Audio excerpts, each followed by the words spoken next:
Claude Sonnet 5 scores 63.2% on SWE-bench Pro.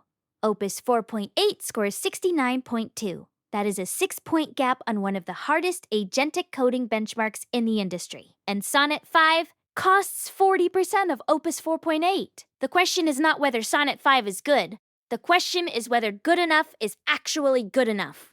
And when you should pay for the more capable model. Anthropic shipped Claude Sonnet 5 on June 30th. Codename Fennec. There was no keynote, no developer day, no long-form announcement with benchmark charts and system card deep dives. The model just appeared in the app picker in Claude Code and behind the Claude Sonnet 5 API slug. By the next day, it was the default model for every free and pro user on Claude.ai. The headline specs are straightforward. 1 million token context window, 128,000 tokens of max output. Adaptive thinking. The model decides how much reasoning to apply based on the task. Vision support for images. Multilingual by default. Training data cutoff January 2026. But there is one spec developers should not skip. Sonnet 5 uses an updated tokenizer, and that changes the economics in ways the pricing page does not tell you. We will come back to that. Let's start with the benchmarks. On SWE, bench verified Sonnet 5 scores 85.2%, a 5.6-point jump over Sonnet 4.6 at 79.6. That is not an incremental improvement. That is a model that handles real-world code changes more reliably. On SWE-bench Pro, the harder long-horizon software engineering benchmark, Sonnet 5 hit 63.2%. Sonnet 4.6 scored 58.1. GPT-5 scored 58.6. Gemini 3.5 Flash scored 55.1. Only Opus 4.8 at 69.2% sits above it. But the most dramatic jump is on Terminal Bench 2.1. Sonnet 5 scores 80.4%. Sonnet 4.6 scored 67.0. That is a 13.4-point leap on real terminal-based coding work. The command line agentic tasks that matter for developers using Claude Code or building custom agent harnesses. On Browse Comp, which tests open web information finding, Sonnet 5 hits 84.7% in single agent mode and 86.6% with multi-agent coordination. That is competitive with GPT-5, 5 at 84.4. On OS World Verified, the computer use benchmark, it scores 81.2, a massive improvement over Sonnet 4.6. On Humanity's Last Exam, with tools, frontier knowledge tasks with search and code access, it scores 57.4%, beating GPT 5.5 at 52.2. On the multilingual SWE bench, it scores 78.3%. And on the USAMO 2026 Math Olympiad, 79.5%. Anthropic also published scores on Frontier Code and Automation Bench, where Sonnet 5 shows consistent gains across both synthetic and real-world coding evaluations. Now here's the catch. This podcast fiction at arrays is $2 per million input tokens and $10 per million output tokens. That runs through August 31st. Starting September 1st, standard pricing kicks in at $3 input and $15 output. During the intro window, Sonnet 5 is 33% cheaper than Sonnet 4.6 on both input and output, with substantially better performance. The migration case during this window is straightforward. After September, Sonnet 5 costs the same as Sonnet 4.6.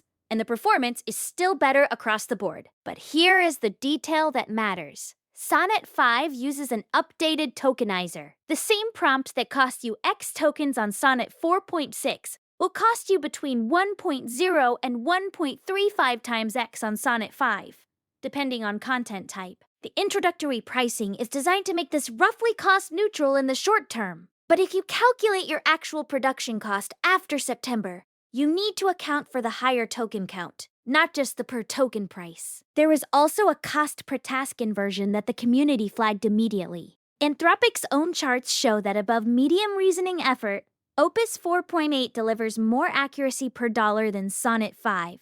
For simple and moderate tasks, Sonnet 5 wins on value. For the hardest thinking problems with high or max effort settings, Opus 4.8 is actually cheaper per correctly solved task. The crossover point varies by workload, but it is worth modeling before you commit at scale. Beyond the benchmark numbers, Sonnet 5's real-world improvement is in agentic capabilities. Anthropic calls it their most agentic sonnet yet. The model can make plans, choose tools, run multi-step autonomous workflows, and follow through on complex tasks without stopping short. The gains are concentrated in 4 areas: reasoning depth and reliability, tool use accuracy across complex multi-turn interactions, coding quality on production-level tasks, and knowledge work that requires synthesis across large contexts. Sonnet 5 introduced effort levels: low, medium, high, max, and a new tier called X-High that pushes the model's reasoning further on the hardest problems. This gives developers granular control over how much compute the model applies to each task.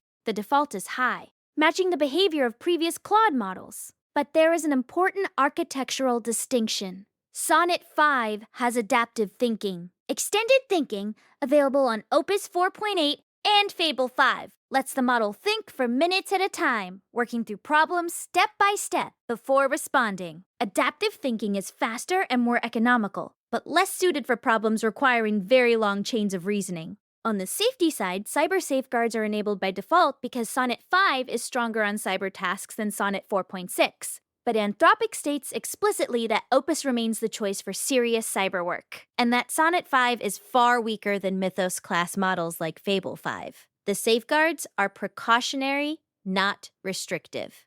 How does Sonnet 5 fit into the broader model landscape? Against GPT-5, 5 at 58.6% on SWE-bench Pro, Sonnet 5 leads by nearly 5 points. Against Gemini 3.5 Flash at 55.1, the gap widens to 8 points. Against its direct predecessor, Sonnet 4.6, it is a clean upgrade on every published metric without exception.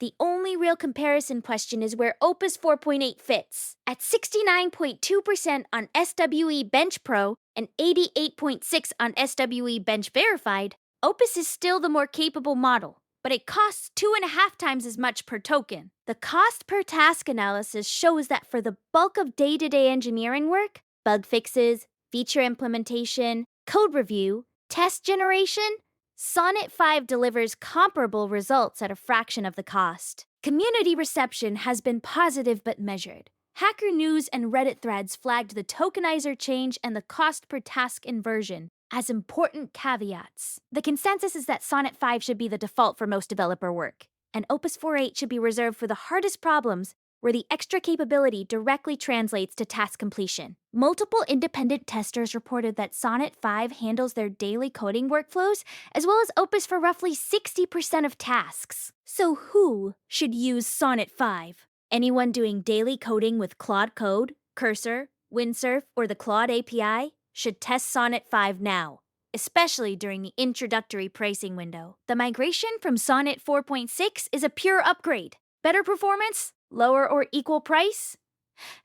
Anyone running agent workflows at scale should measure cost per task, not cost per token. Run the same set of tasks on Sonnet 5 and Opus 4.8 with different effort levels, calculate which one completes more tasks per dollar, and optimize from there.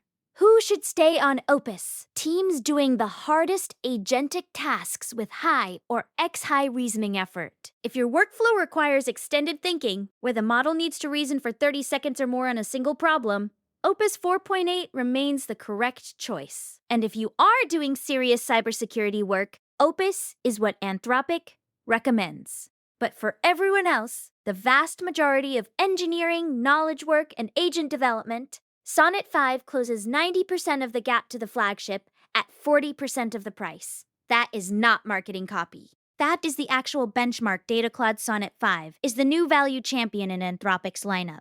It will not replace Opus for the hardest problems, but for the bulk of day-to-day engineering and agentic work, it delivers flagship-class performance at mid-tier pricing. Link to Anthropic's announcement, the full system card PDF, and a practical migration guide are in the description. Next time, Fable 5's return, the export controls, the new safety classifier, the proposed jailbreak framework, and what it all means for the future of frontier model governance. Until then, curious minds.